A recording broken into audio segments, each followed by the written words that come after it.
Good afternoon, guys. Am I audible? Yes, sir, you're audible. Wonderful. So we will start the session in a minute. It's 3:59. So probably in less than a minute, I'm going to start the session. And before I start the session, I would like to welcome for the session regarding GitHub. And how many of them like aware of what is GitHub, what is repository, what is coding? Any idea like what exactly we are going to if anybody knows regarding anything, on GitHub or repositories or how the software coding is done, or collaboration, all these terminologies we are going to use in this session. So if anybody is aware of or anybody want to talk on this, you're always welcome. We can start discussion. And anyhow, I'm going to cover all these topics, and beyond that, I'm going to how to create a GitHub account, how the branches are created, and what are the competitors for GitHub, how in the real-time environment it looks like. All those things we are going to talk in this coming 1 hour session. Fine. So we are all living in a software industry or the software era where each and every application or a software has to be developed, and whatever the software we are going to develop or we are going to uh, write an application, definitely is not one man job.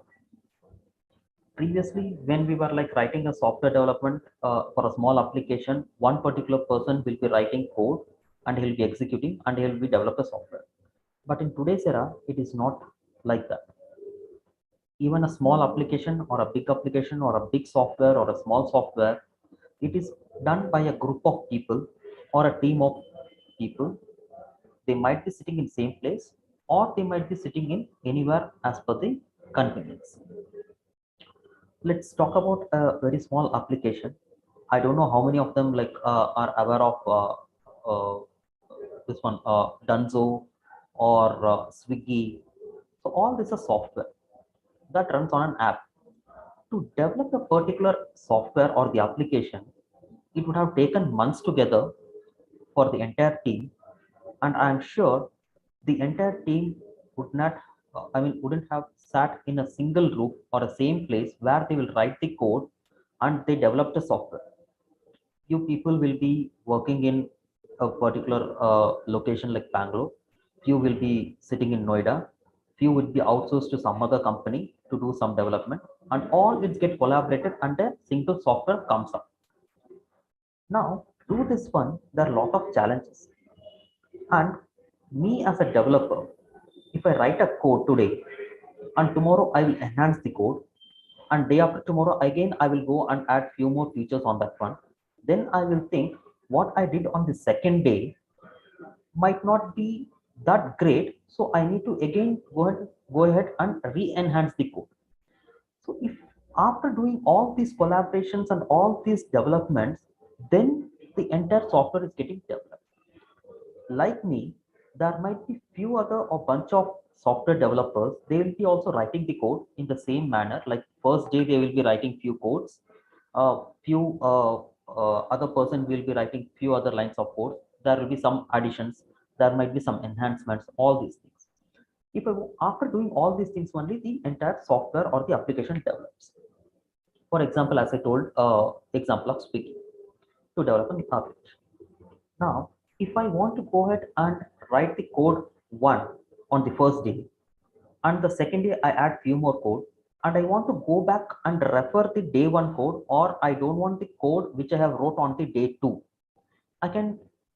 There should be always an ease of go back and pick that particular what I have developed. So these kind of things are the challenges which it was on the initial days to do it. So that is where the concept of GitHub got evolved. Now let me go ahead and share my screen and we will see what I have in a PPT. I'm going to share the PPT.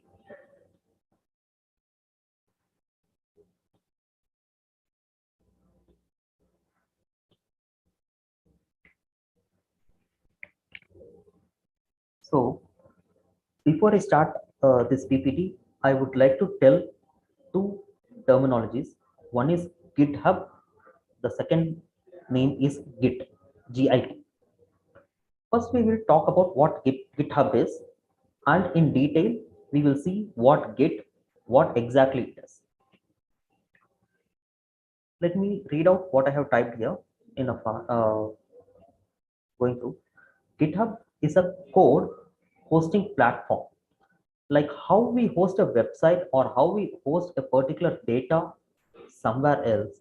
Likewise, if you want to host your code on a common platform with version control and also to do the collaboration, that is called as GitHub, where it is a hosting platform for the code.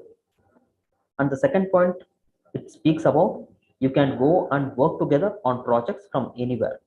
As I told this Wiki example, all the developers need not to sit in the same building or the same floor. They can work anywhere they like, but still they can work on the same code or the same platform.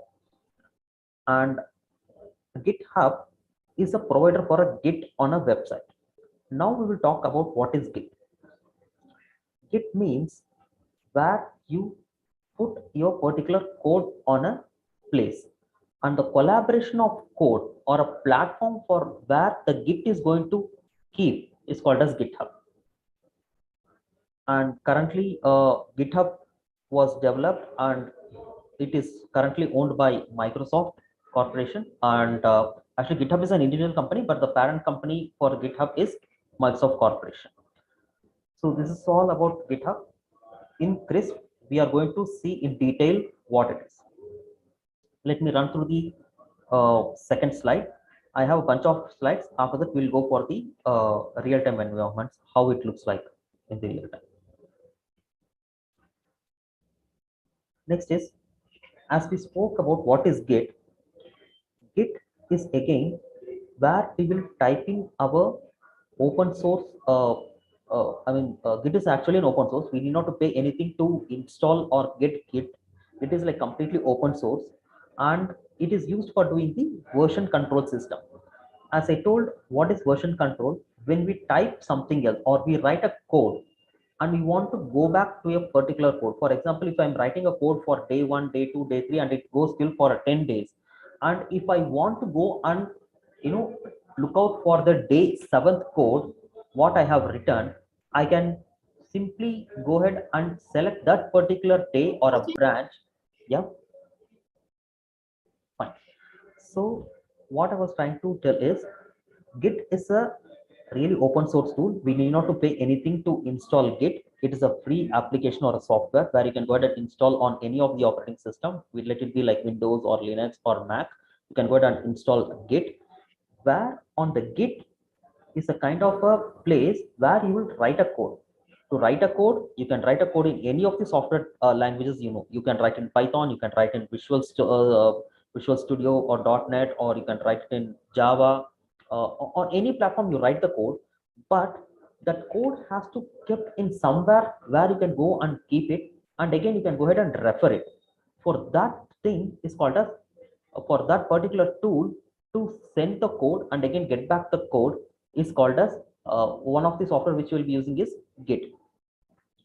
So that is what it tells us, like it is a version control system where if you go and put the data and again you want to recollect the data, you can go ahead and take the latest the data what you have put it, or else if you want one particular day of data also, you can go and get back to your machine.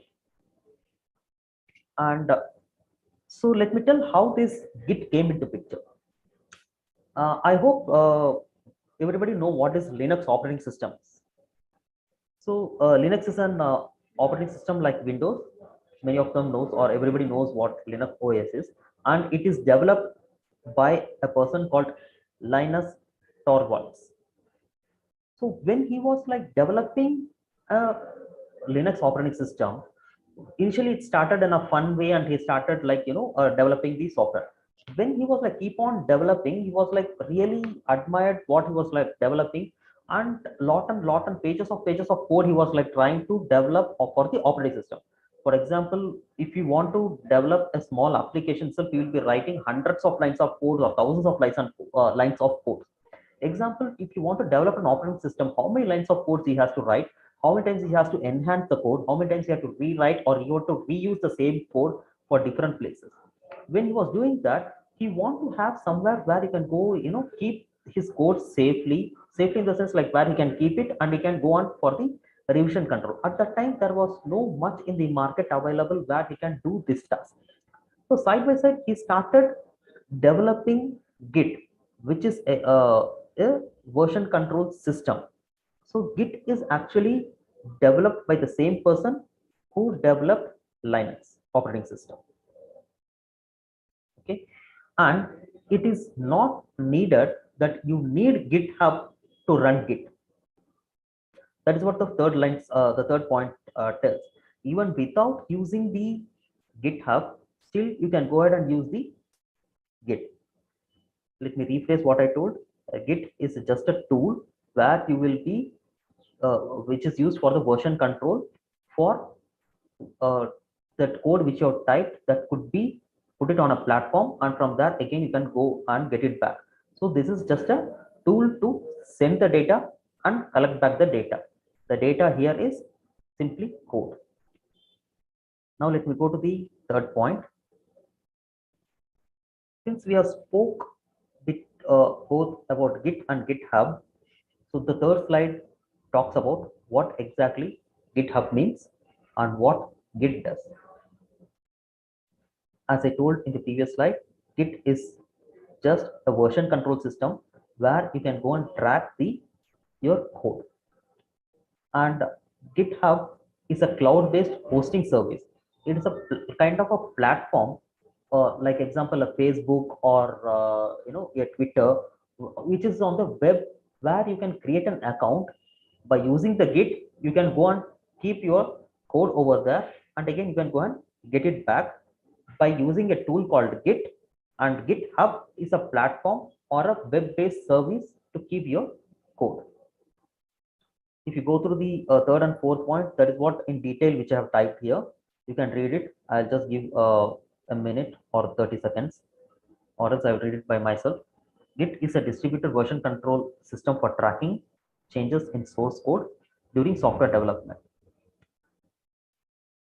So it can go and keep the track of changes. For example, if I create a module 1 and I do the change 1, and next day I create a module 2 and I do the changes 1, and third day I create module 3 and I did the change 1.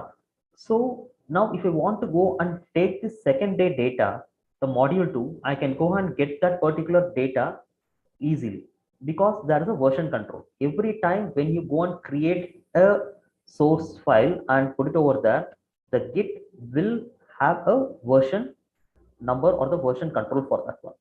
We'll talk about version control. And as I said earlier, I mean a few minutes before, GitHub is a web-based hosting service, like a platform like a Facebook or Twitter, where you will go and put your data on a platform. So that is what's called as GitHub. I hope everybody is clear till now. What is Git and what is GitHub? Any doubts? Or if people want to go for previous slides, if we go to the previous slides, I will pause it for 30 seconds. So you should be very clear what is Git and what is GitHub.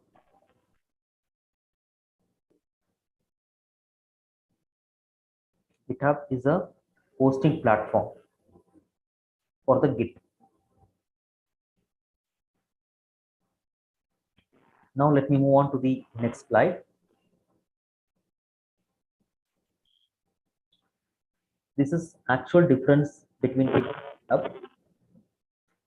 I will pass on this PPT after this session to the respective L2s. They can give it to you, or else the same is been available on internet. If you go through different sites, you will get it the same. And there are a lot of other YouTube videos as well. If you want to learn more about how actually the repositories works or how the version control systems works, everything.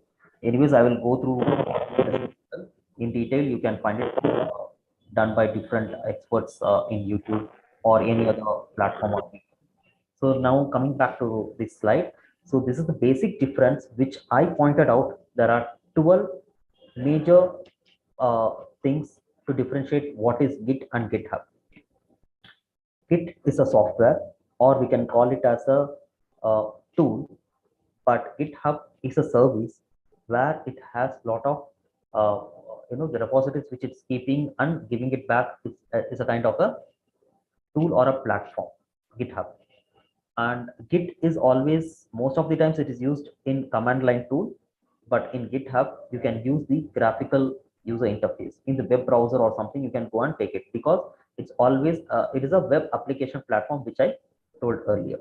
The third one is Git is installed locally on the machine, but GitHub is hosted on the web.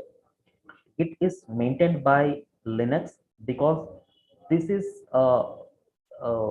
Git is actually developed by the same person who developed Linux. So Git is a proprietary of Linux, but it is free of cost. Need not go and pay to get the Git tool. Whereas GitHub is maintained by Microsoft. Even it is you have a free version where you can use the GitHub as a freeware. And the fifth one is Git is focused on only version control and sharing the code. But GitHub is a centralized repository or a centralized a place where you can go and host your code on that one, so that you can go and get the code back from the GitHub.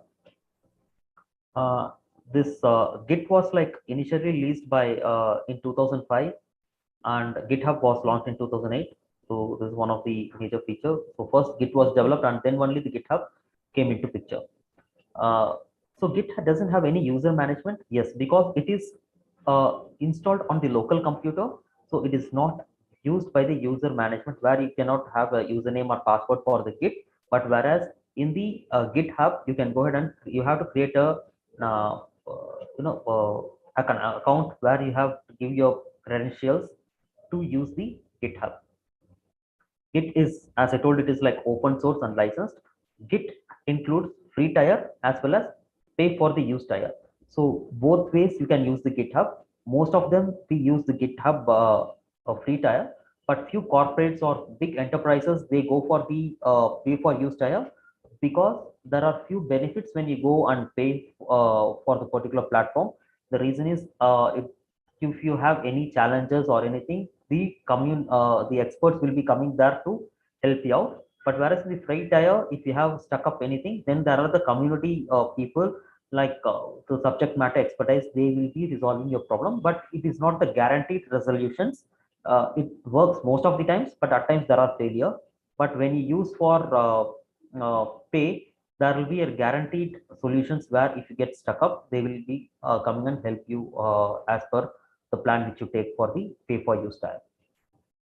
And Git is like very easy to go and install on your local machine. It might be Linux or it might be Windows. Anywhere you can go and install a Git. But GitHub is a tool integration, where you can go ahead, if you want to use the GitHub, then you should have a third party applications to activate or to log in direct to the Git of the GitHub. And Git also provides the GUI version, which I was like telling you the point to. Git is a command line tool, but still nowadays, because everybody uses GUI, very few people or the developers, they will be using Git command line. But still you have the Git graphic user interface, where you can go and have the desktop interface. And GitHub is like always a desktop version, where it is a web browser, by with the help of like any browser, be it in Firefox or Chrome or Edge, anywhere you can go and use it, because of the web interface. Now the 12th point is the important one. We will be talking much on the names which has been given here. Git competes with CVS, Azure DevOps Server, Subversion, Mercurial, etc. What are these? Like Git, what Git does, the version control, it is not only one tool in the world where it does the version control for the source code or for the software which you develop in the code. There are few other competitors with GitHub, which is of CVS and Subversion, Mercurial. All these are the component or the competitors for the Git. But still, many the software developers will use Git because it has much features or flexibility to go and use this particular tool while coming for the version control. And GitHub, it competes with GitLab, Gitbucket, AWS code commit, and of course Bitbucket. Like Gitbucket, there is something called Bitbucket. So I will show you how the GitLab works, or not GitLab. I can show you how the Bitbucket works and what is AWS code commit, all these things. So I hope now you are much clear what is the difference between Git and GitHub. It is a Git, I repeat, it is just a tool, and GitHub is a service, or it is a web browser application. Let me go to the next slide. What are features of Git? There are 10 points. I'll quickly run through what exactly they are. One is distributor, second is compactable, third is non-linear, fourth is branching, lightweight, speed, open source, reliable, secure, economical. First, let me talk about distributor.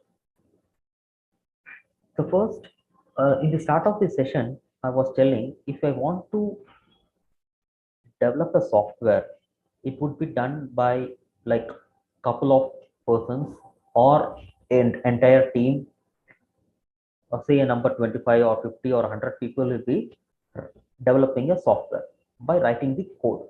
So everybody will be writing a piece of code in their laptops, and they will be putting that code in one particular place in a common platform, and again they could be taken back. And the important thing is, if I wish to take someone's code or someone's written code for my application, or a particular reason, I can go ahead and do it. For example, I will tell you an example. In a software, there might be a place where the admin credentials or the order ID has to get created. So if I write a code how to get an order ID, and I'm developing an application where my job is to write a code to generate an order ID, and my friend or colleague's job is to write a code how the billing has to work. Now, in the billing, he has to refer a code how the how to get the particular order ID or the or a customer data. So if I write a code by me and I have checked in, or I have put that code on the central repository, and if you want to take that particular code, again you can go and get that particular code and merge that code in the billing part. Likewise, it is a kind of a distributor. You can go on, anybody can go and write in the code, and as per the privileges given to another person, they can go and get the code, and he can use it, the code, for his application as well. That is the distributed one.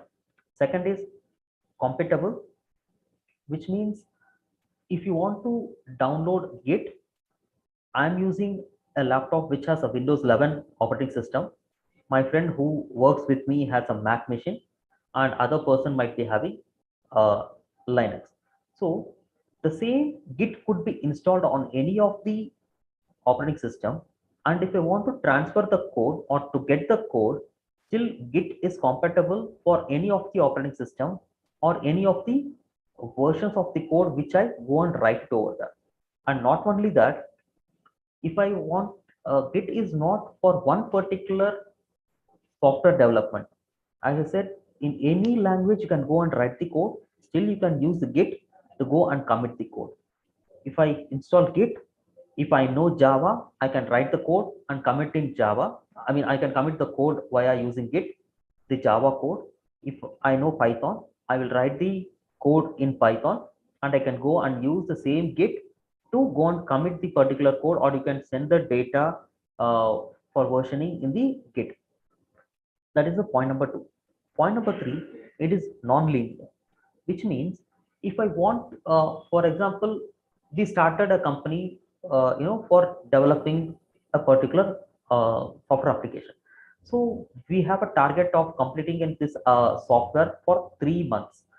In 1 month, we found out, like, we need another 10 people to join our company so that we can do the job bit faster. So what happens is, on the 31st day or the next month, I'm inducting 10%, 10 software engineers to write the code. So they can go and get, they can also go and type the code, and they can merge it, and also they can go and get the data, or the code which has been developed by someone else.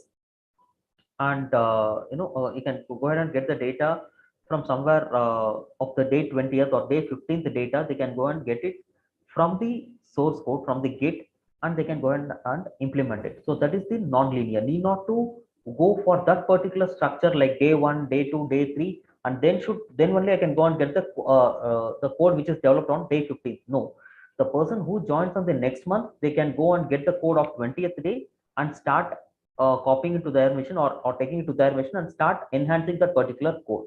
So that is what it is called as non-linear. For this branching, yes. So if I want to write an entire code, I will write it and keep it in a place. And in that code, which is like might be of like 500 lines, having 10 features, if I want to enhance only one particular feature, I can take the lines which have uh, wrote for 300 to 350 lines. I would have write for one particular feature. I can take only that particular lines of code, and I can enhance that code, and again I can push it to that entire 1,000 lines code. You understand what is meant by branching? Let me rephrase it. An application will be having 5 features. For example, in the Grofers, when you log in, you will be having a login page where you'll be typing your username and password. So that is a feature of that software. After login, then the product has to be get displayed. So that is one particular feature. Then you have to select it. Then it has to go and show the pricing of each and every product. So that is one particular feature. So to write all these features, there will be like lines and lines, like thousands of lines of the code.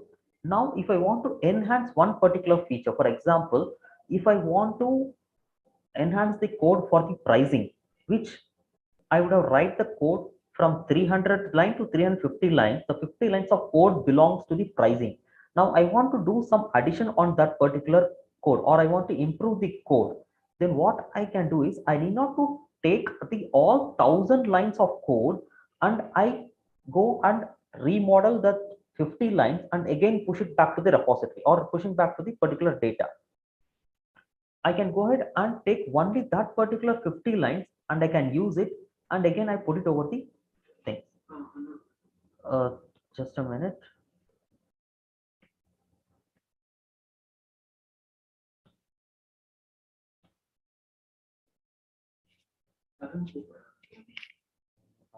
Meeting like 5 minutes.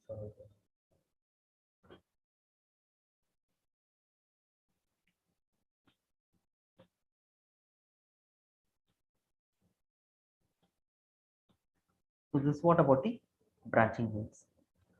And of course, it is very lightweight. You can go and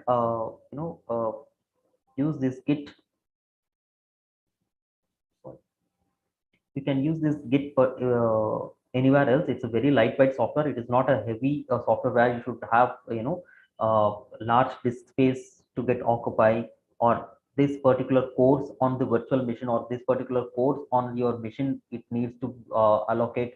to run the particular software. No, it is very, very light. It's a small tool. It's an exe application where you can download and you can use it. And of course, it is speed where you can go and commit it. It doesn't take much time to commit. On the fly, it happens. And as I told, it's an open source. Yes, of course, it's a open source where you need not to buy or pay anything. It is free of cost and it is reliable. Yes. So this is the one which every product company or every software company will ask.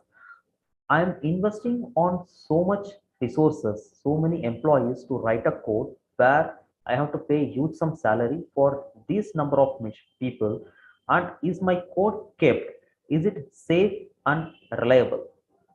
Yes, of course, Git, you keep it, it is source and reliable, because when you commit the code, it will be backed on who has committed, what time it is committed, what is the version number. All these things will be get recorded over there, so that you can rely on that particular source of code, where it can't be taken unless you give the credentials or unless you transfer it intentionally. And of course, as I spoke about open source, it is economical to use it. You need not to pay extra anything when you go for using Git. And the 11th point I would like to add, of course, you can go and integrate this Git to certain extent on other applications or on the software that I will show you.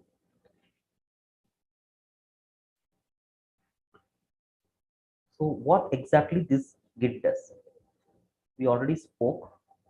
Git is a source manage. The uh, source code management, where you will be having the revisions or a particular versions being done, so that you can go and track the changes.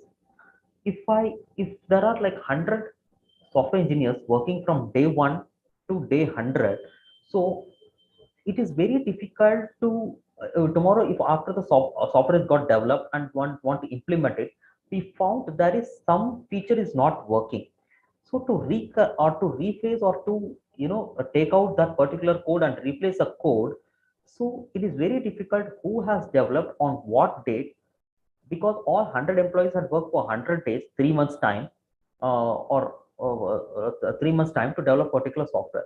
So with by using this Git, you can go and check what are the changes you have been done. For example, on the day 1, I would have written a proper code. Then I would have felt on the day 2 that this particular code, what I have written, might not work because of some of the feature is or getting added, and I have to change the code. And because of that thing, my entire software would have stopped working, or a particular feature of the software would have got stopped working. For that, you can go and track the particular changes, who has did what, and I can go and replace it. So that is main reason where we'll be using Git. And also, as I told in the earlier slide, like many developers can use the same platform by using the Git, so that it's need not to it doesn't go for on an order, like the if I commit the code first, then only the second person go and commit it the code, or they can take the code from the central repository. No, anybody can commit anytime, and anybody can take any revision if they want it. So that is how the non-linear development will work. So I hope till this, what Git exactly does. Any doubts?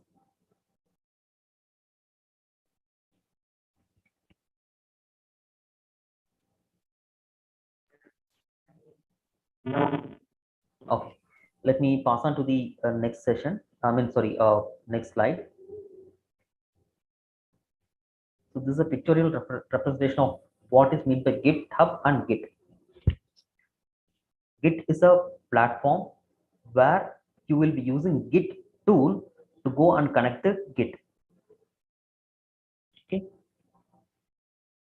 In the left hand side, this is user 1, user 2, and user 3.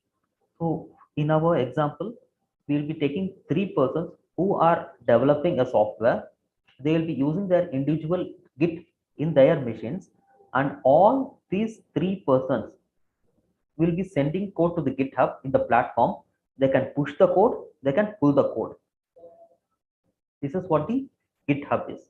And on the right hand side, it is called as distributed version control system server. This is how the Git works, which means in the three computers, computer 1, computer 3, computer 1, 2 and 3, you have something called, the first person will write a code for one particular application or a feature of a software, and the second will be doing the same for some other feature, third will be doing it. So what they will be doing is they can all commit that particular code to a repository, which is the place where you will keep your code, and from that one you can go and put it to the centralized repository place, and from that repository you can go and push and pull. Let me tell you, there are four new terminologies which I'm going to talk about. One is the commit, second one is update, third is push and pull. First we'll talk about the commit. When you type code on your laptop or on your desktop by using Python language, first thing is you will be telling the Git to commit the code, which means you are telling, I am done till this line of the code. Now it is ready to go and put it in the repository, or it is ready to put it in the place where others can see or others can use that particular code. So that is the meaning of commit. For example, today I am writing 100 lines of code. After writing 100 lines of code, I will be telling the repository or telling the Git that I'm going to commit this 100 lines. That means which it will go and keep that 100 lines over there as of now. Once it is been committed, then we will be using one other command where it will be pushed to the particular central repository or a central place where others can take that code. So that is what it is called as commit, and it is going, we are going to push the code. And now when my friend who is sitting next to me, he want to get that particular code to enhance it. Okay. I feel that I'll be working on one particular feature, and I will tell that the person who sits next to me is like better experience, or he does the fine tuning of my code. I will tell him that, brother, I have committed my code and pushed in the central repository. You please take it. Then what he will be using is, he will be using a command to pull the code, and pulling the code, it doesn't come directly to his machine. It will pull to his Git repository, the person number 2. What I'm talking is for the person 2.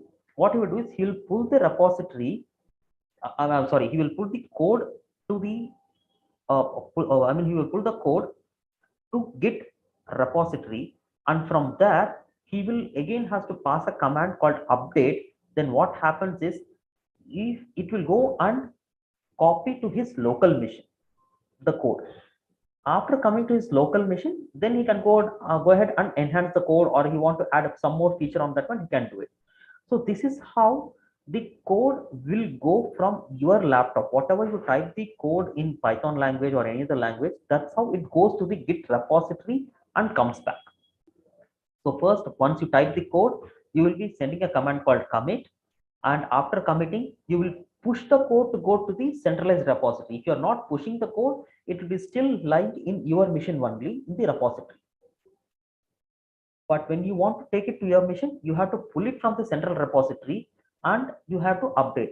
It is not like that I typed some code in my laptop and I will be copying that code to the next laptop. No, it has to go to the central repository and come to it. It's a very simple classic example of like making a phone call to your friend or the person who is sitting next to you.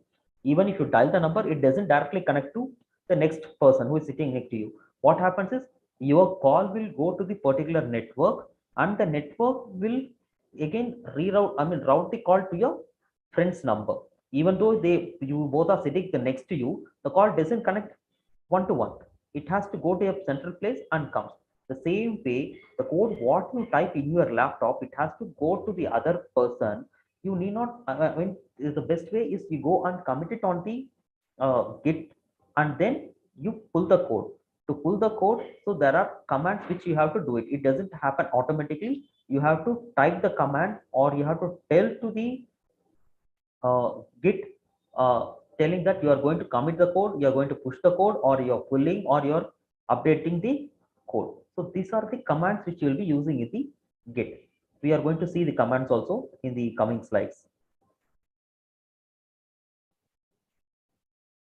Okay, now we'll talk about what exactly version control is, why we are doing all those things. We can, in a simple thing, it looks like complicated, where I have to, use gate, then I have to install the gate, I have to type few commands to give a particular I mean a few commands to go and commit the code, and then I have to push it, and I have to pull it. All these things are like, bit difficult to do. Why can't I directly use it? Why can't I directly copy the code to one other machine, and I can finish my job of a software development?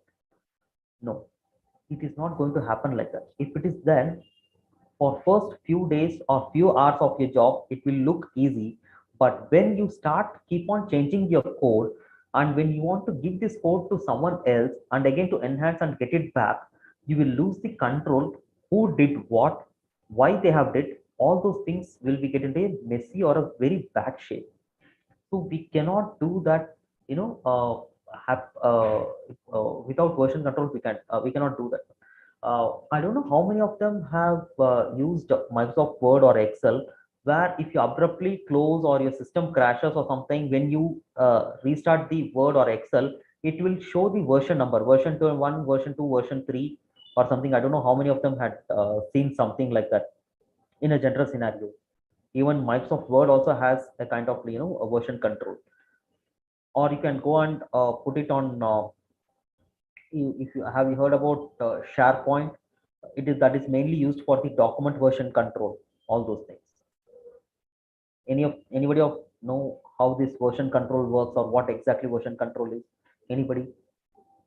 For past 20 minutes or something I'm talking. If anybody can tell what version control which I've spoke till now, that would be great. For just 1 minute, can anyone from any center can tell what version control is? Because git is all about version control, and I had spoken like at least like 20 times that I've told version control. If anybody can tell what version control, what you understood, would be great. I'll pause now. You can unmute and start telling. I'll stop the screen sharing for a minute. Anyone can talk for 1 minute what version control is.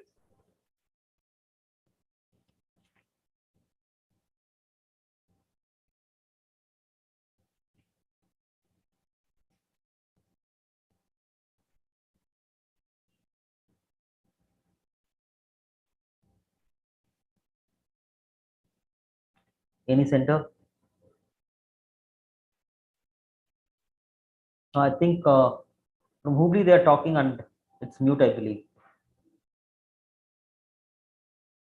Phoenix Hubli is talking. I think they are on mute, I believe.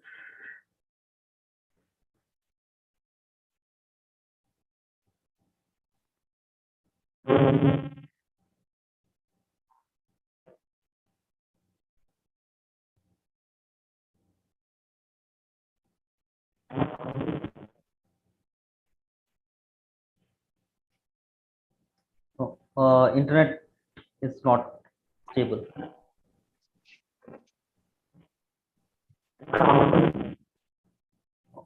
I think there is some issue in the voice or mic.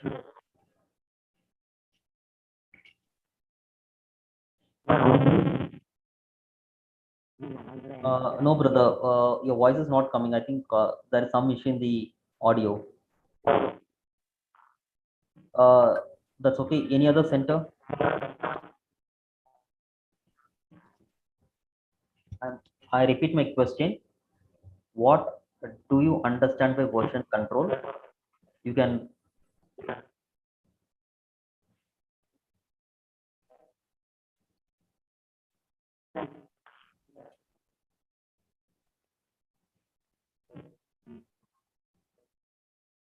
Chirag Infotech.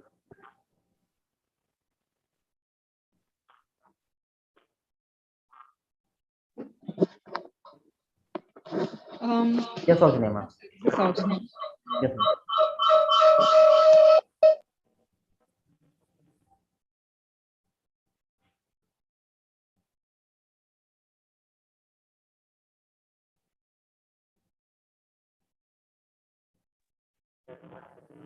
Sorry, sir, there was some disturbance background noise.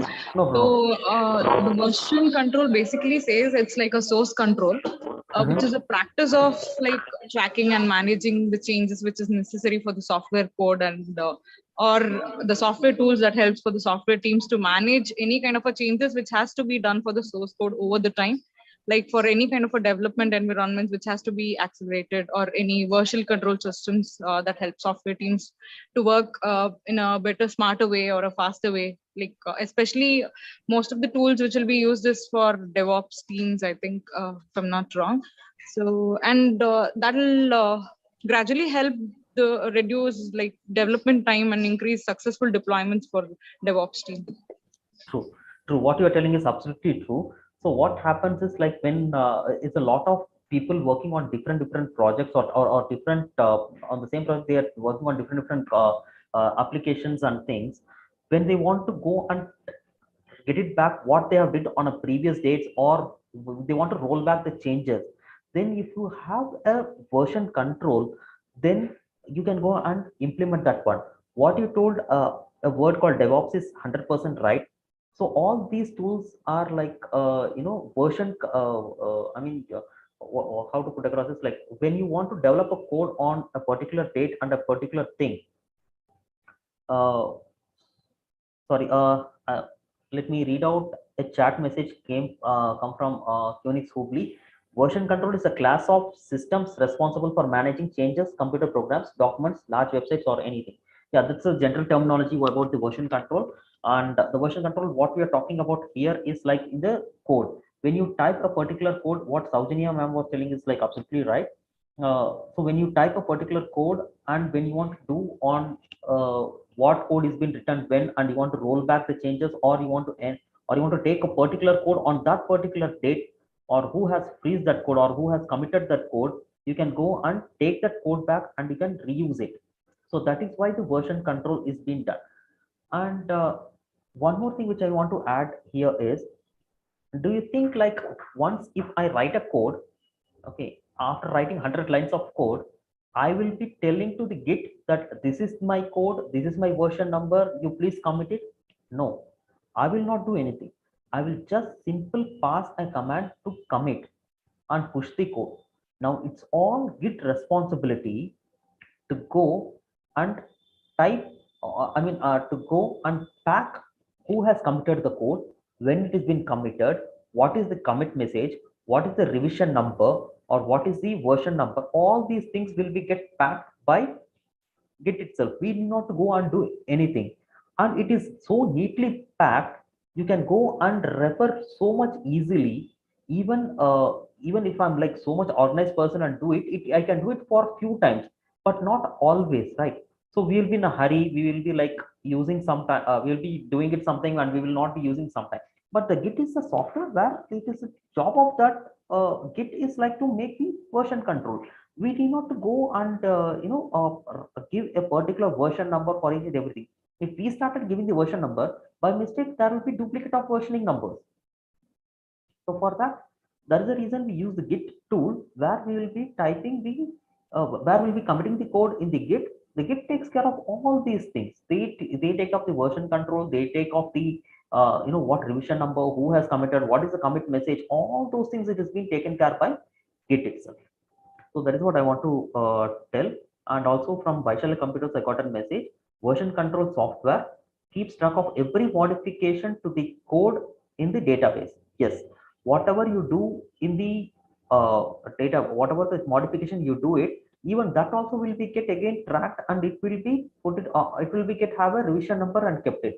So tomorrow want to refer what is the first day of the code which I have written, and what is the second day of the code which I have enhanced, and what is the revision code. Every time it will go and do it. It is not like daily you will be going and committing. Whenever you commit in a day, you do 100 times, there will be 100 revision numbers. So that's how it goes on. Now let me go ahead and share my screen again, and we will be running through few more slides, and later on I will be showing the practicals.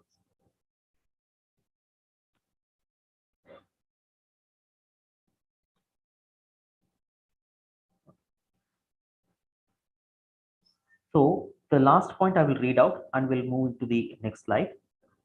Version control software keeps a track of every modification to the code in a special kind of database. If a mistake is made, developers can take back and clock and compare the earlier versions of the code. And definitely it will help to fix the mistake, and also it will minimize the disruption of all team members. For example, if I commit a code or if I write a code which is not working for some purpose, or for some features which is not working, and if I want to go and revise the code and put it over there, then the person who is sitting next to me, he will be go and take the right revision number of the code by checking the commit message, or what is the code which have been committed.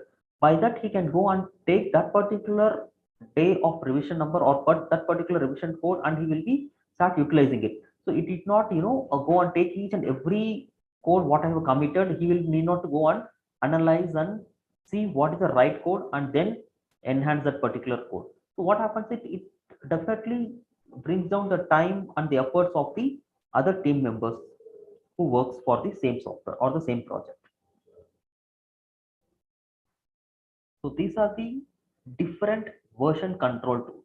As I was like talking about, to version control, is the Git only tool which we do it? No, there are other competitors in the market who uses Git.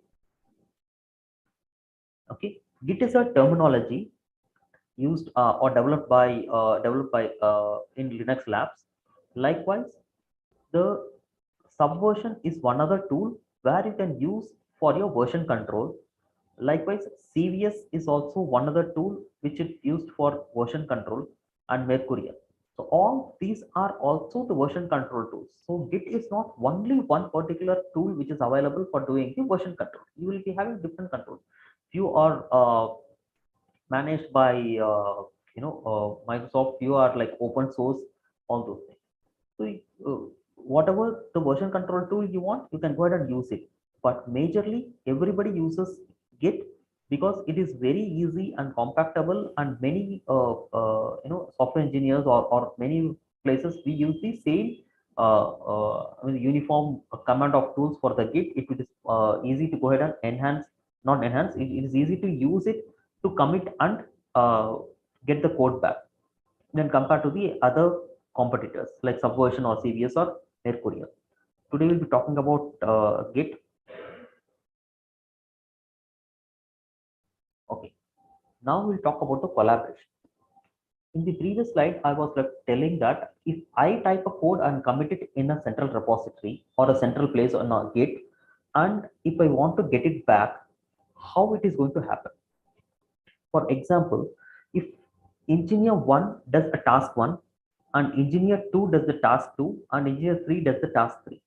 So the first engineer will write 100 lines of code, the second person will be writing 50 lines of code, and third will be writing 75 lines of code to run an application. So how we will go and merge all these things, then only the entire software will work, right? So for that is also one of the feature where we'll be using Git. So you can go and collaborate. Like for first, when I want to execute a software, whatever I write, first 100 lines to be get executed, then the task 3 should be get executed, then task 2 should be get executed. If my software functionality is that way, you can go and collaborate accordingly.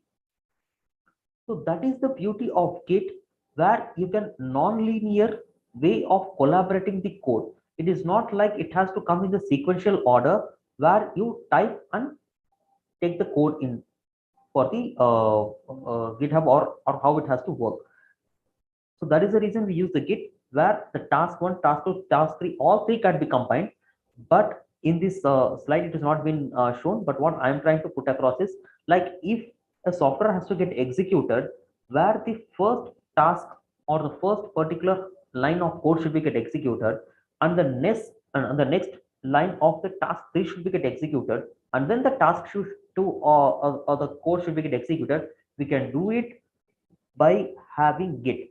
It is not to be in the sequential order. You can go on the non-linear order, what the code should be the priority, which is should be punched in, and how to take it out. All those things should be done in the collaboration.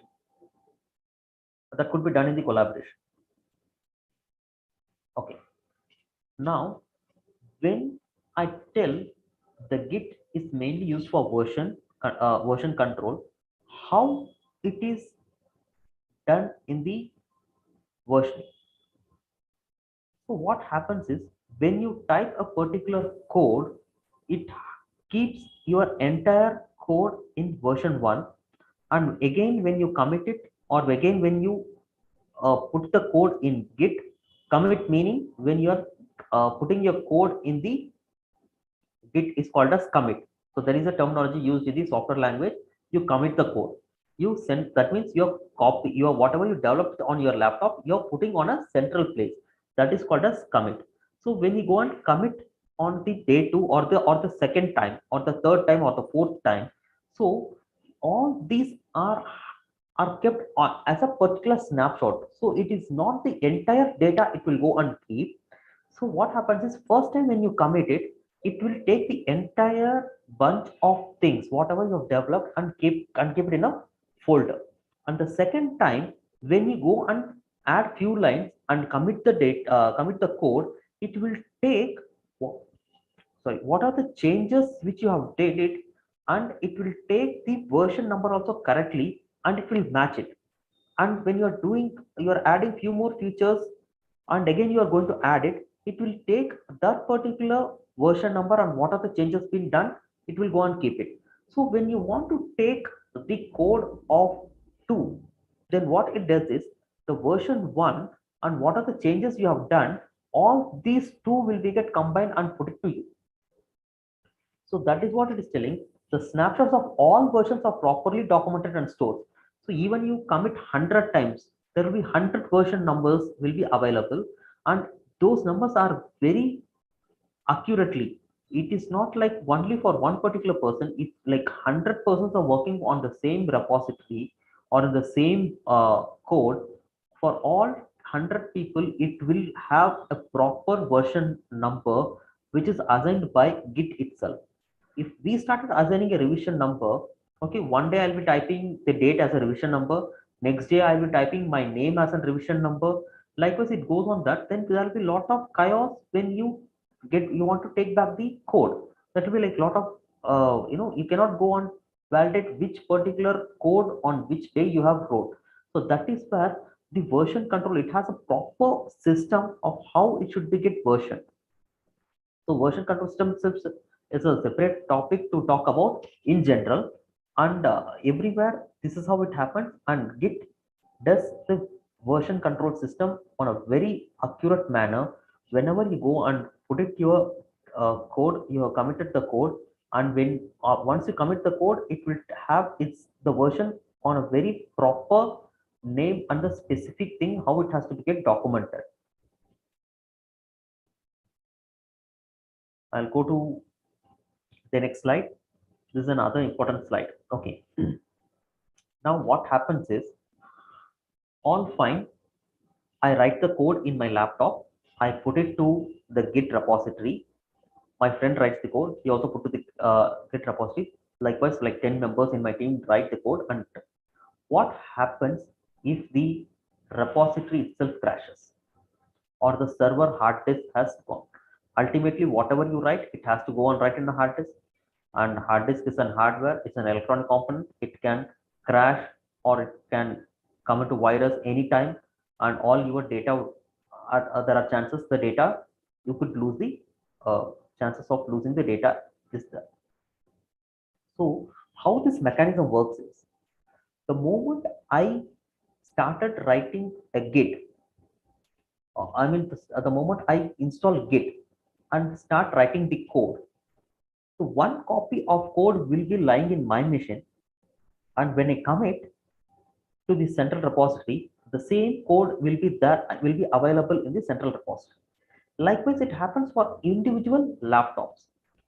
If my laptop crashes, I will have a different laptop, or I'll purchase another laptop, and I can go and use the same credentials to get your data back, because one copy is always available on the server. This is scenario one. Now, if the central repository itself crashes, okay, still one copy is available with me, right? Once if the central repository comes back, I can again go and commit the code. Then the data, what happens is the data which I'm having in my laptop will get synced with the central repository. It is very hard chance, like if my laptop crashes, same time the central repository also crashes. Even then, what will happen is my peers or my colleagues or friends who work on the same project, they have taken a revision or the code which is being checked out from the central repository. They will be having a copy. The moment they put that particular data over there, then I can take the copy from the central repository. So this is how the backup mechanism works.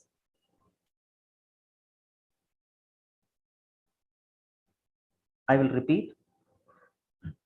The moment I have a Git in my machine and type the code from my local machine, if I commit it, I have two copies of data or two copies of code. One will be in my local repository, one will be in the central repository. Likewise, it will happen for even if there are 10 team members working for a project. If my laptop crashes, I'll get another laptop and I can go and get the data from the central repository by installing Git and getting the same username and password. I'll get it done. If the server crashes, anyhow, once the server crashes, the IT person in your company will be installing a new Git repository and he will give the credentials. Once you get the server, you can go and again commit your data, because you have one copy of data in your laptop. So that's why the backup of always a backup is available of your code. Now, I do have a question. Or when if I'm a CEO of a company and I'm explaining this terminology, I will tell, yes, brother, you 10 people are working and you have a proper repository to keep the code. What if I found one person who can copy the entire code and he sell it to my competitor? There are chances. Nowadays, there are more chances of that one. So the lot of security measures are taken in every company, because code is the bread, or that is the the source of income for a company. If your code is being stolen, which means your company is stolen. So what is the backup or the security mechanism on this one? So that is the very important or very crucial part of every company, because if I know how the code works for one particular company, I can take the code and I can start a company which will be the competitor of the same company. So for that reason, what happens is, generally in any company, they will not give the entire control of copying all these applications or all the code to one particular person.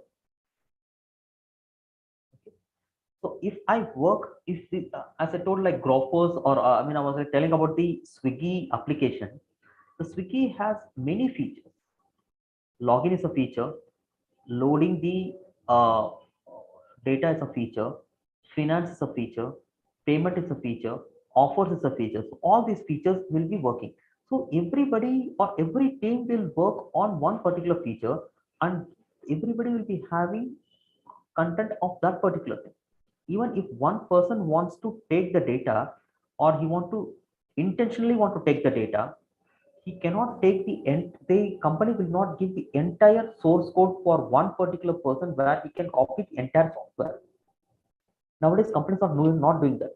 Previously, it was like that. Now, nobody is giving the entire content where one single person can go and download the entire software.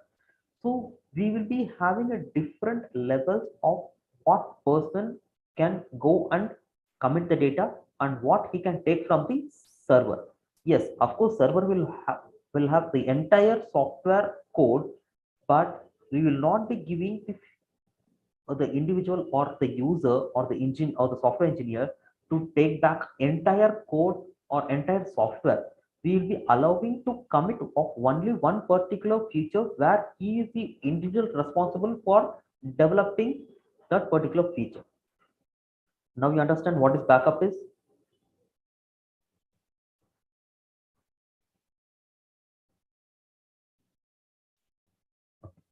Let me go to the next slide.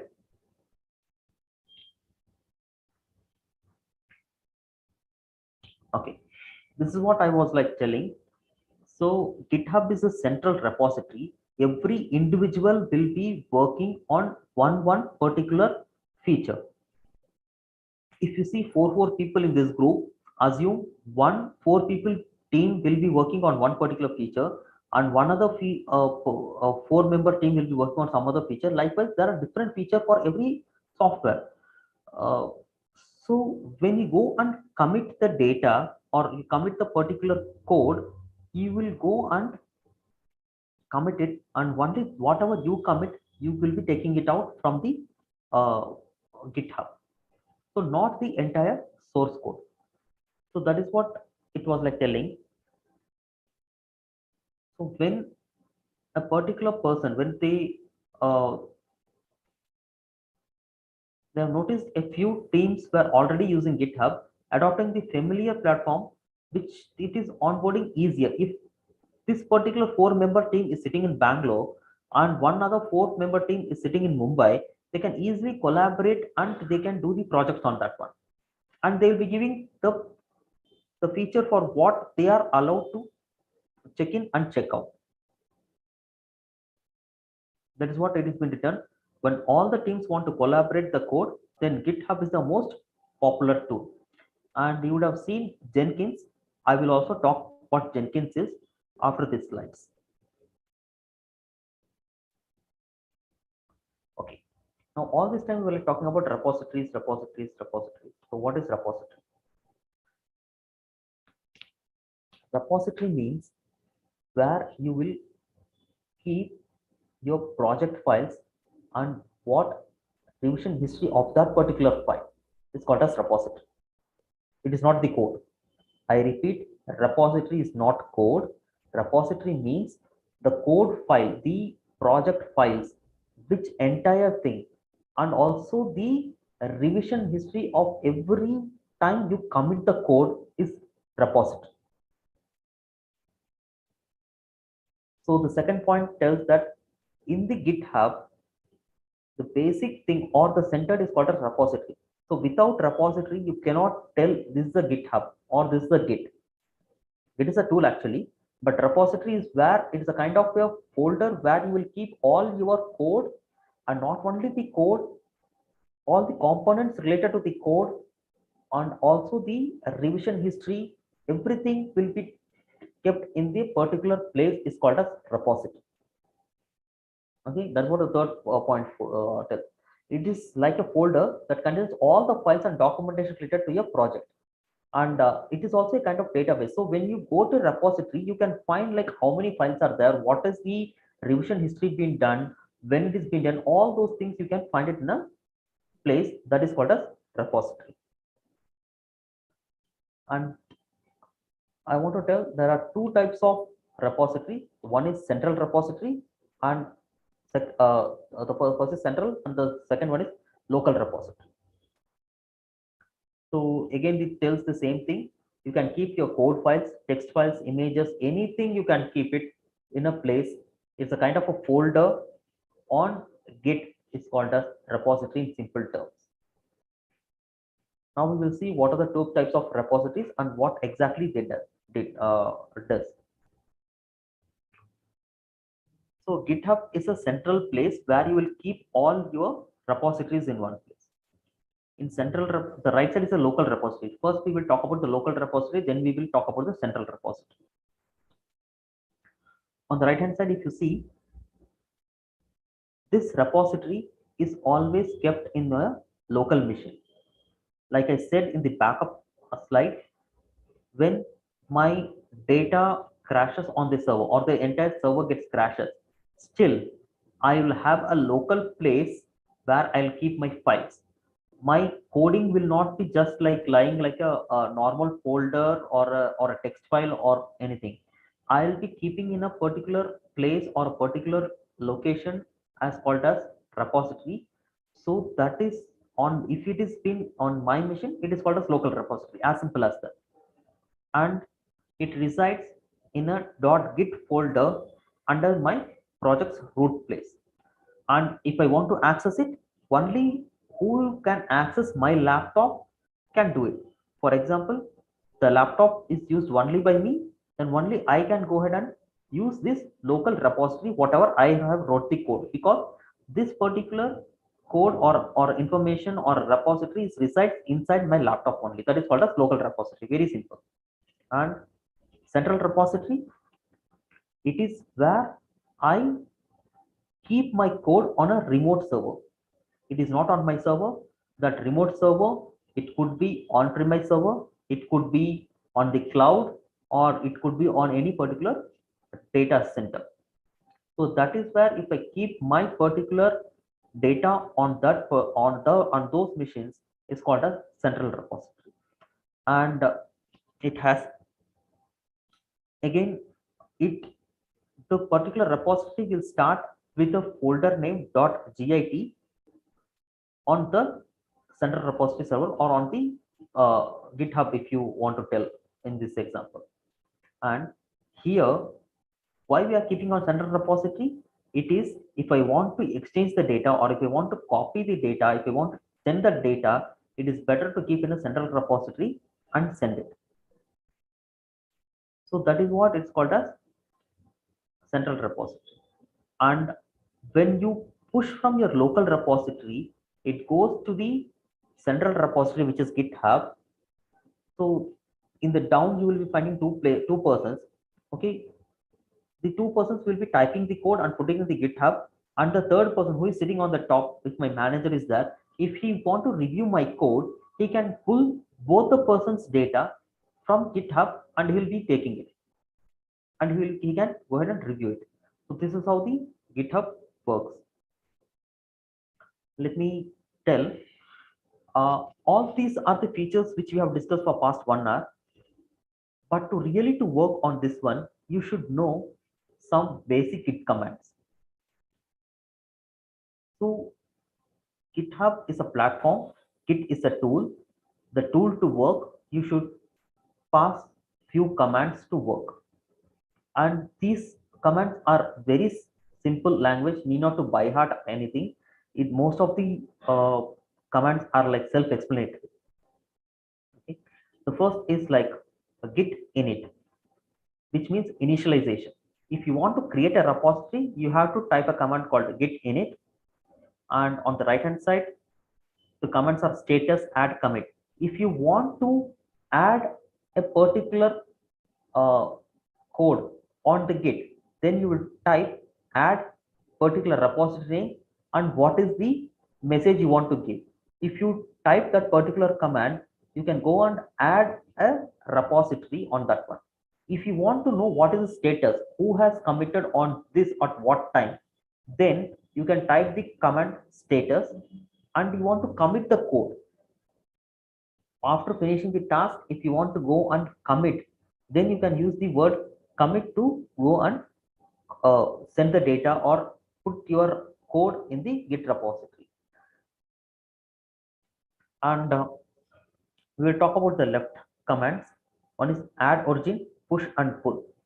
Add origin means like this command is used who has installed, who has put the software where and what it is being added to check that particular thing. You will be using this particular command called add origin.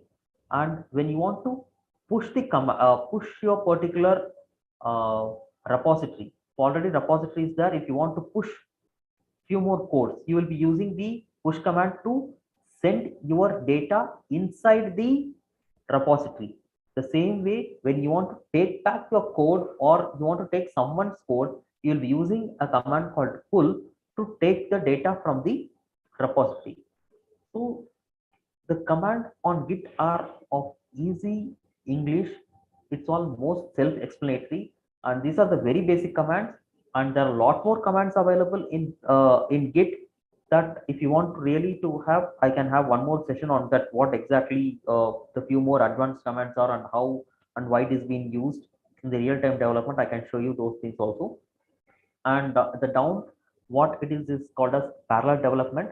For example, if I write for example, if one particular feature is there, and to complete that feature, I assume that I need to write 1,000 lines of code.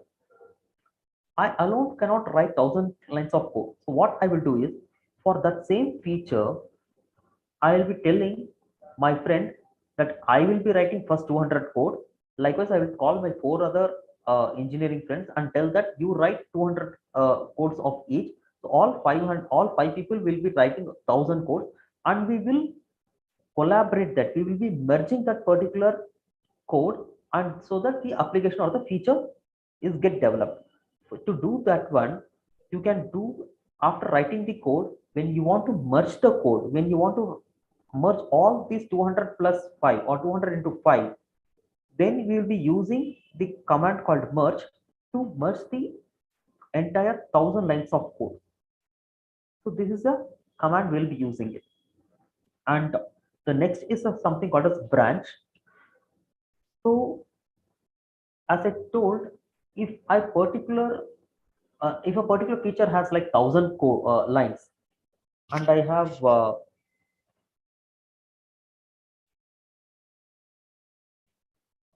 so what happens is, if I want to write 1,000 lines and only 200 line to 250 lines, I need to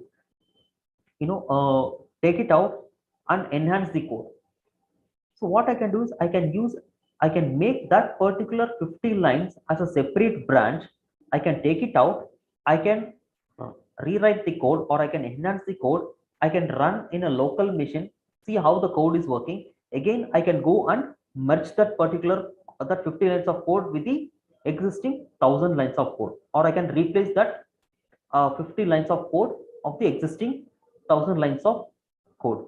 So that is what a branch. When you want to take out a particular branch, you can use the particular command called branch to make a particular of a trunk, or a particular full set of data is there. If you want to take only particular lines of code and you want to take it, then it is used as branch. And rebase is the same kind, where you can use the rebase command. So this is not used that much the thing, only the peculiar places we'll be using the development. Mostly in software we'll be using branch and merge. Rebase is like, again, you want to rewrite or recode it, we'll be using a command called rebase. See, now nowadays we don't use that much of a rebase in a real-time environment, where for that they will be taking out the branch, they will be changing the code itself, or else they will add particular command and they will commit it. So these are the basic commands on the uh, GitHub. Sorry, the GitHub is a platform, and this is how it talks like commands to start the project. You have to type the git and git init, and if already the code is there, then I can, if I want to start it, then I have to use a command called git clone.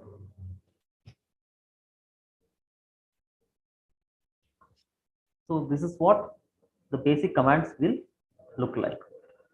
So now we will create a GitHub account and we will start using how it looks like. So this is all up to the theory which we come across. Now hereafter we are looking for the practicals. Any doubt, anything from here, like what central repository is, what is local repository, what is repository itself? Okay, I was telling about Jenkins. I will talk. Before that, anybody want to ask anything or any doubts or any clarifications, please let me know.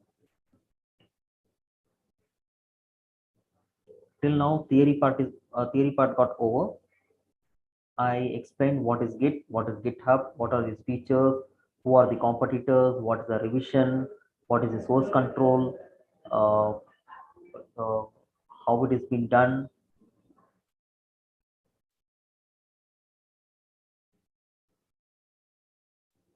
And I also run through the basic commands. I mean, I just show what are the commands are. We'll be running through the next few minutes or coming sessions. Let me stop my sharing.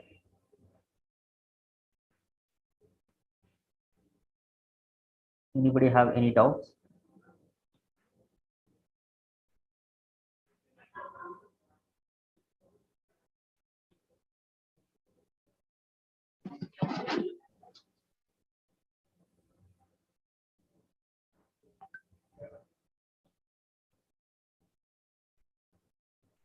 Okay. Tuning Subli chat said no, sir. Fine. So now let me again go ahead and share my screen and show how GitHub looks like in real time. And also I will show the competition or the competitors version controlling system, how it looks like.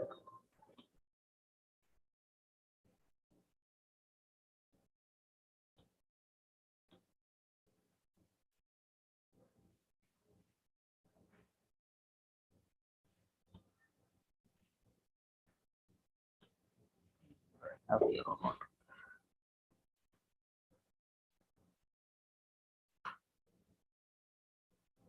In the Google, if you type GitHub, this is the page it will come. So this is the landing screen for GitHub. So this is a web page or a platform. Here we will be logging in with the username and password, like how you create an account for any other portal. The same way we will be using it. So what I will do is I already have a sign in, so I'll be using these credentials to log in. If it doesn't have, you please go ahead and create the credentials.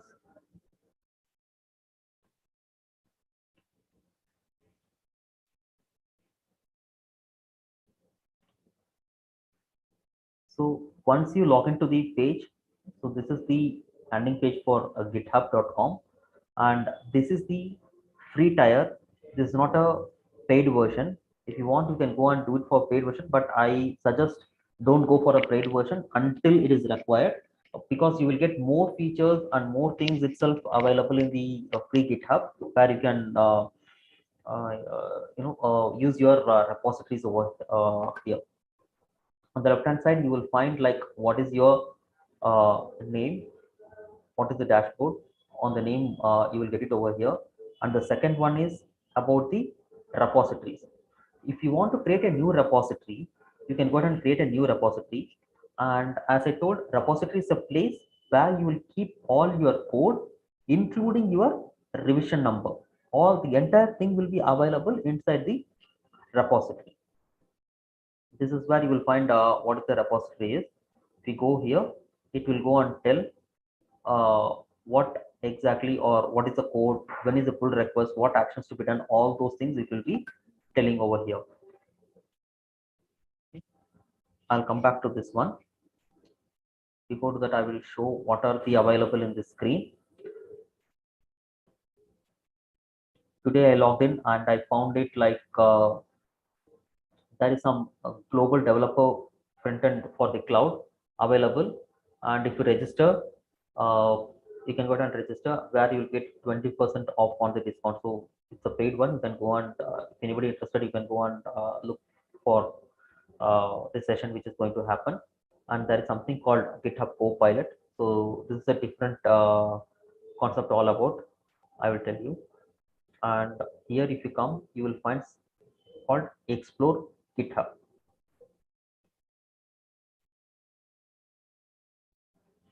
So here, if you go for Explore GitHub, this is a page where you will see anybody has put on what do you call, anybody has put their code on free of thing and they have shared, you can go and see it over here. And this is a marketplace where you can go and take the particular data. If someone has built the code and put it over here, you can go on to the marketplace and you can import that particular code.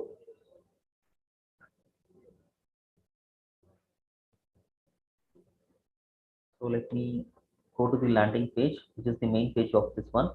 This is the pull request.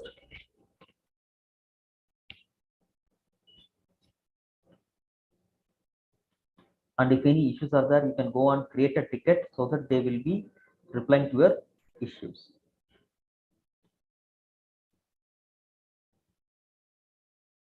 I think I already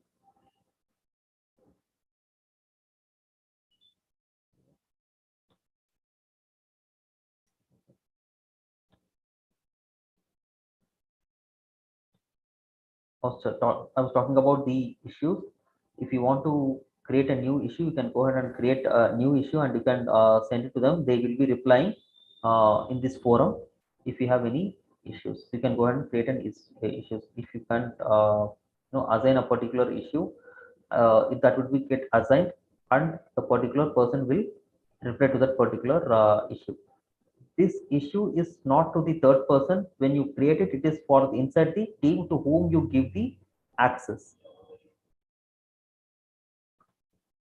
And want to explore, which I told previous. And no, I'm looking for something else. Just wait, hold on guys, I'm looking for something here.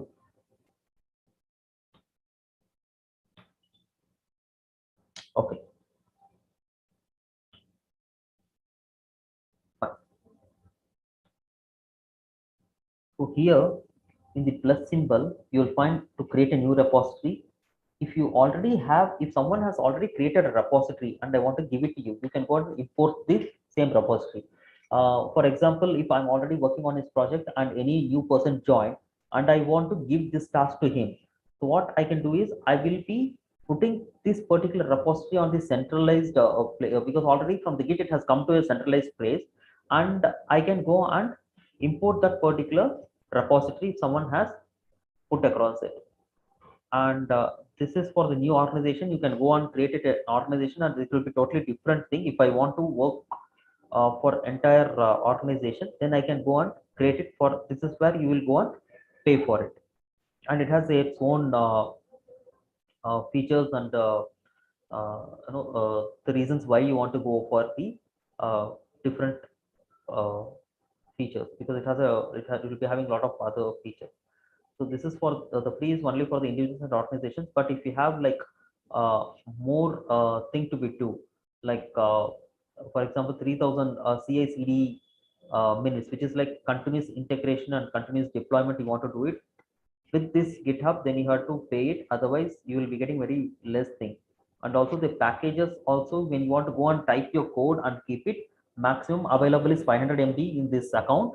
If you want to keep it more or you want it more, then you have to go and pay for it. Okay? And also it tells like, see, in this free you will not be getting any free support, only the community support you will get it. Here you will find a web-based support where if you write an email or something, they will be troubleshoot your issues on this particular thing. So this is what I want to tell. And if you want to create a new project, you can go ahead and create a new project, and then you can create a repositories for that particular project. For example, if I'm a freelancer and I want to work for 4 or 5 different companies or 4 or 5 different products, then what I will do is I will create a project, and inside the project I will go and create the uh, repositories. Or in the software itself, you'll be having a different modules. We can have a module name as a project, and inside the projects you can go and create the uh, inside the project can go and create the repositories. So that is the reason where you, for every particular to make it like have a proper naming to have a proper the how to put across this, like when you have a different projects and you want to have more repositories, if your repositories can be streamlined in one particular area or a shape, you not to get scattered. Like if I'm working on one entire software, I will I will not keep all repositories under one particular project. Like then there will be like hundreds of repositories, which I'll be get confused for what repository which is being getting used. So to make it, you can keep the repository under the project. So this is where you will go and create a project. Right now, I'm not going to create a project here. And here, I can go and see what I have did in the latest one. This is the contribution activity. It will tell what I committed when. See, these are the 2 times which I have committed. I have did something on this particular project and I did it on this uh, location, which has been done 3 hours before. And this is the one which again I have did something for some other repository for 3 hours ago. So whenever I go and type in the code, it will be listed like this. What is the contribution which I have did it? Overall, it will show how many repositories I have. As of now, I have only 3 repositories and I have not marked or did anything on this one. I can go for this is some other advanced topics I will tell you later. This will not be using much until this is a project which I have not just now I have created. I have just saved it, so it has taken as untitled project itself as a name. And these are the packages. Okay, the packages is like when you want to have the GitHub, whether this GitHub to run or to when you download the code and the code has to run on a particular platform or on a particular location, so you can go and install these packages along with that particular code. So when you take the code and you can go ahead and run it easily on that particular environment. For example, uh, docker docker is a place where you can download their software package, and it need not to have the proprietary software or a proprietary or a related software to run. How to put across this? For example, if I give Microsoft Office application software to you in a pen drive and I ask you to run, if I ask you to install, if you already have a Windows machine, it's easy to where you go plug the USB drive, copy the Microsoft Office, or you can execute exe file, it will get executed. But what happens if I want to run the same MS Office on a Linux machine? It will not work. Then to do that one, you should have certain dependability. For example, Office 365 works on all the platforms. How? Because the MS Office is developed in such a way, or that software has dependencies to run on Microsoft on Windows platform as well as on the Linux platform or on the Mac platform. So that is the way. If your software, if you are developing the software and you want to have like independent thing to do to work, then you will be using the Docker kind of platform to do it. To make your software enable, you should have certain packages to be get installed. So those packages are also available where you can go ahead and use it for while deploying the or while developing the software. So this is what which I want to tell you all about on GitLab. So this is all up to the theory. And now what I will do is I will show one other tool which is not GitHub, but it is related to the same version control. The competitor of GitHub is Bitbucket.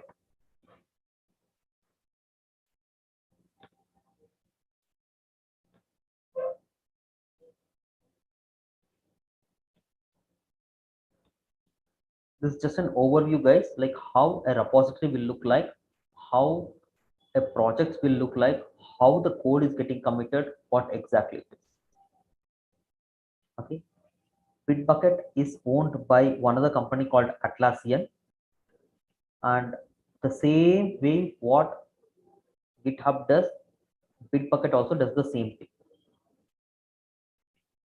Okay. If you click here, you will find these are the projects or the folders, and for every particular I don't think so. Repositories are there. Okay.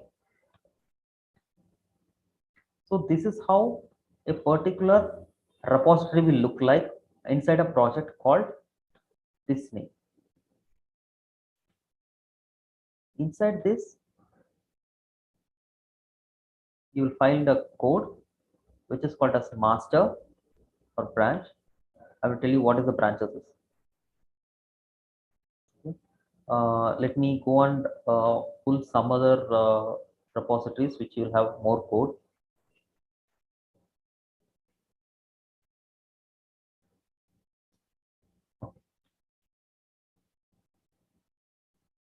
This is a gift card project.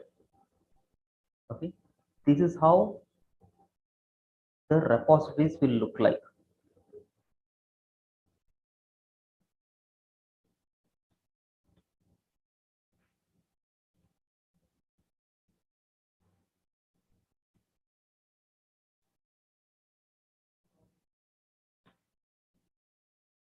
Okay, this is how you will be writing a code, and the code is merged like this, and this is how the revision or the commit history is. So you can go and see who has did what. This is the initial commit, the first time this particular id has did it, the second they have updated this particular thing, and then it all went like this. So if I want to go and see what this person did, I can go and click it here, so that your particular the changes of the whatever the latest changes will come here and see, and you can go ahead and see it. And if I go and click here commits, all this has a different meaning, guys. This particular person, okay, they have started a project from here. Okay, they keep on developing it, and here what happened is this guy come into picture, and he took a diversion from here, and again he come back here. What is the meaning of it? Which means in this 1,000 lines of code, he had taken few lines of code out, and he started developing it, and after it got stabilized, again he put the code over here, so that the entire application started working. That is what the meaning of the branching is. This is how a branching works. So these are the places which he took, and these are the places which he committed. So here you can see merge, he has merged the code, and here this person has merged the code, which means he already took the code out, and again he put few lines of code and added to the existing code. That is how it is called as merged. Since I don't have much data, or I have not developed anything in my GitHub, so that is the reason I'm showing in the Bitbucket. It's all the same how the technology works, only the UI thing might get changed. But anyways, I will try to put this code in the GitHub, and I will try to show you in the coming class. But this is how the technology works. And here you will find the branches. Here they have taken as like 3 different branches. You can go and create like how many branches you want.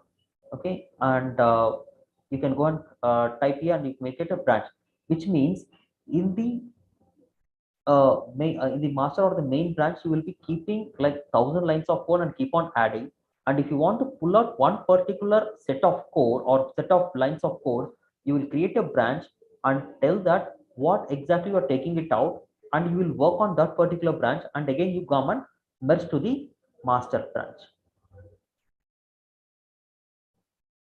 Okay, and one of the easiest method on this particular application is like you need not to worry about the commands. It then and there it helps you out by giving the appropriate command where you can use it by here itself, or else you can copy this command, and by using your git repository in the command line, you can go ahead and type it also. So these are the features which they are enabling nowadays. Now, there are two things which I want to tell you now. One is there is something called Git Bash, and one is called GitHub Desktop. When I want to use the GitHub, which I was showing here, this is a newly created account, so I don't have much things over here. I will try to put a few dummy data next time, and I will show you how to pull everything. But anyways, you've seen that every time I have to log in and do by using this GitHub command. For this, I can go ahead and install something called GitHub Desktop, and I have it is a kind of a client tool where I'll be giving username and password to connect to the same web, uh, you know, the web application, and from here I can go, and if I have written the code here by Python or Java, I can simply go and create a repository. I can make a branch, and I can merge the code. I can commit to the main. Whatever I want to do, I can go and do it. Okay. So if you want to type the code over here, it is not a proper written code. I started writing the code, but How much more? 5 minutes. Okay. We want to call the true command yesterday for the if you want that, we'll do it for you. I'll understand that. In the easiest cluster, no? I need to, if you send the details, I can do that.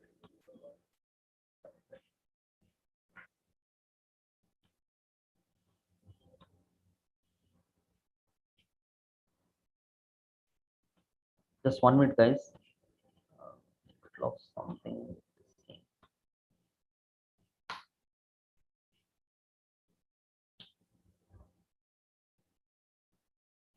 Okay. We were talking about this GitHub Desktop. So this is a desktop application where you can go and use the same whatever the in the portal available.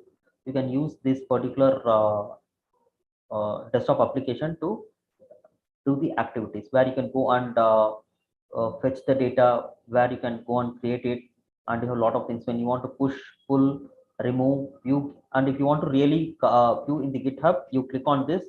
You will be logging it here, and you can go and see it here. The same things. Okay. So this is one thing which I want to tell.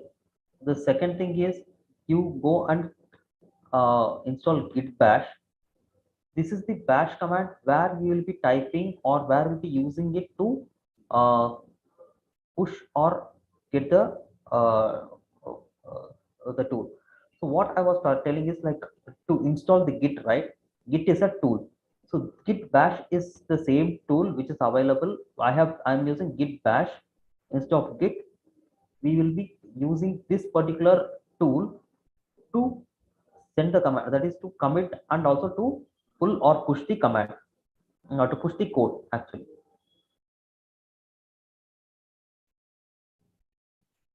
So these are the two important tools which I recommend to go and install it when you are using exclusively GitHub or any other source control tool to do it. Git Bash is one of the things which you will be using it. Or if you want to use directly Git, yes, of course you can do that one also. I will show you how Git will look like. Since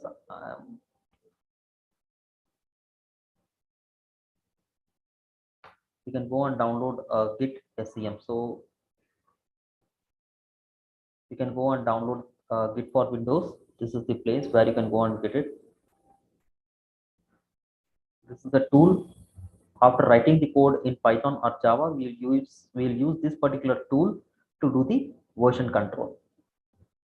Okay. Now the last thing which I want to tell you or talk about is called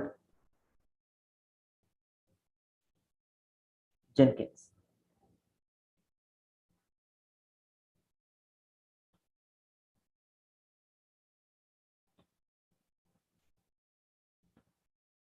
Okay.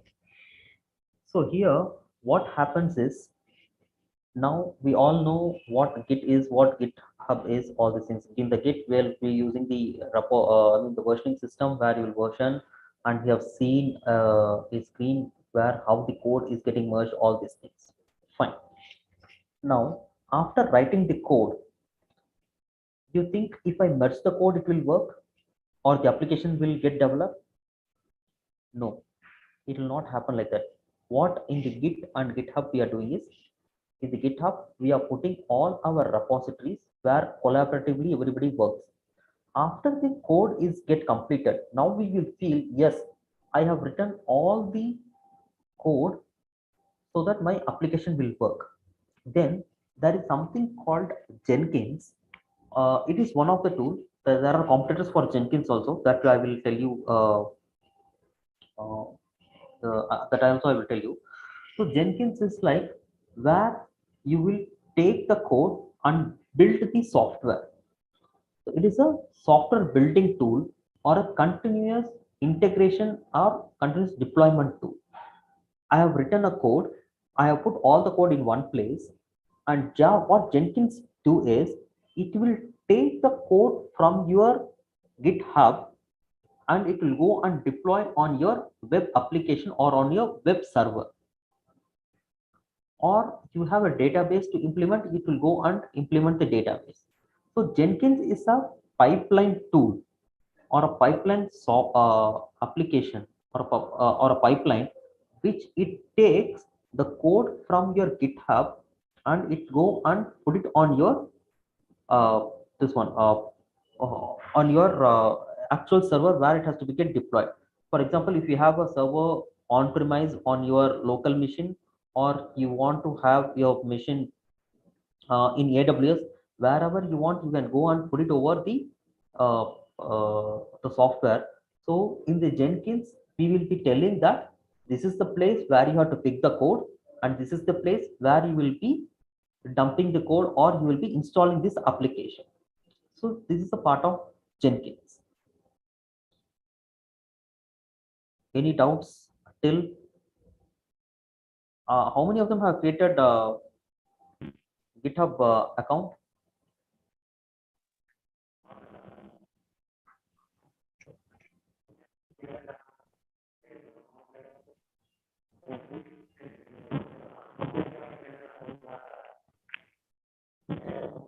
Hello. No, voice is breaking. Someone is trying to talk, but off to share.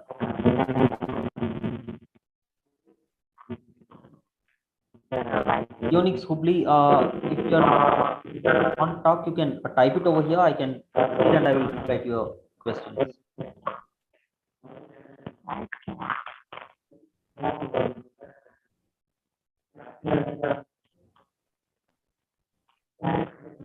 Tahir sir.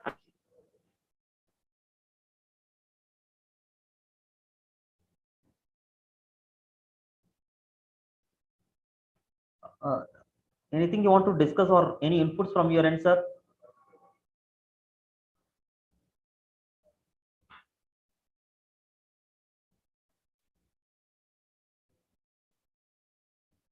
Okay, they are telling we have GitHub account. Good. GitHub account is created.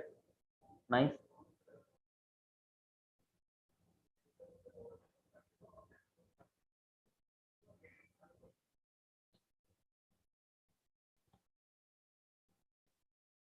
So it's like 5:50 the time is. So I'm trying to wind up the session now, and probably I would like to have one more session, like 45 minutes, to show the practicals or the hands-on how to put the code practically and how to pull the code and how to merge the branch, all those things. And also, if time permits, I will show how the Jenkins works thing, because Jenkins itself is a separate class. Yeah, tell me. Yes, Shwetam.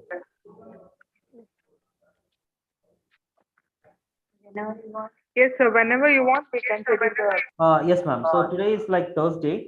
Probably by Saturday, before the expert session or after the expert session, I'm planning to have like 30 to 45 minutes of sessions, which it will go. So now today itself it has gone for like more than 1.5 hours. So let me do one more half an hour session. Sure, sir. We'll discuss it offline and Yes, schedule that's the the. plan, ma'am. That's the plan as of now. So, anything, any doubts Okay, sir. or anything you want to tell? I'm available for another 5 to 10 minutes. We can discuss. Okay, who please telling no?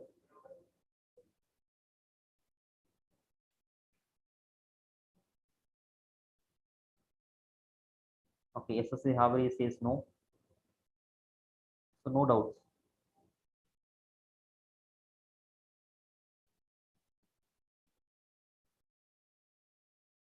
Okay.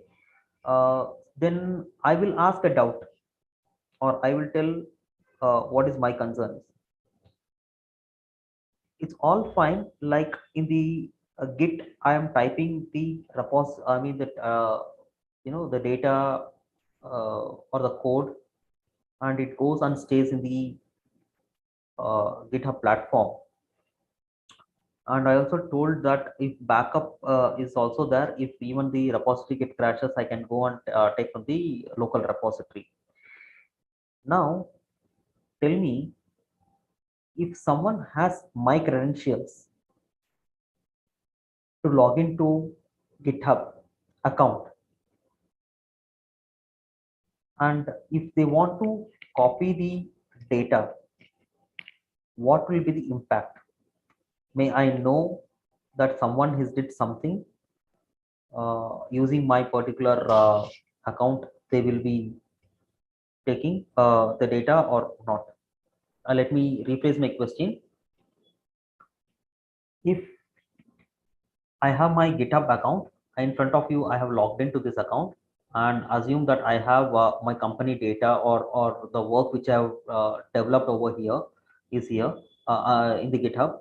And if one of my friend knows, uh, or any of them knows my username password, if they log in and they check out the data and use it, and tomorrow when I come and log in from in my laptop, do I come to know whether someone has copied my code or not?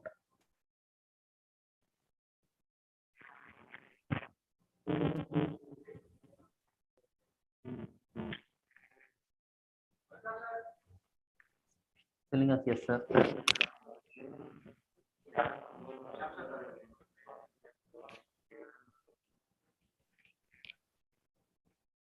The SSC Kionics, I think Haveri told answered it. Yes, they will come to know, because when you check out, it will tell that who has, I mean, which time it has been checked out. You will come to know with which entity that there is a checkout happened from the code, which I showed you a few minutes before, like who has merged the code, the full, all those things. So like that, you can go ahead and check it. Yeah, wonderful, Haveri guys. That's the correct answer. Anyways, we will wind up the session as of now. Probably by in a couple of days, like Saturday or sometime, we'll have the session. We will let you know the timings. Accordingly, we can have like 30 minutes or 45 minutes of a practical things.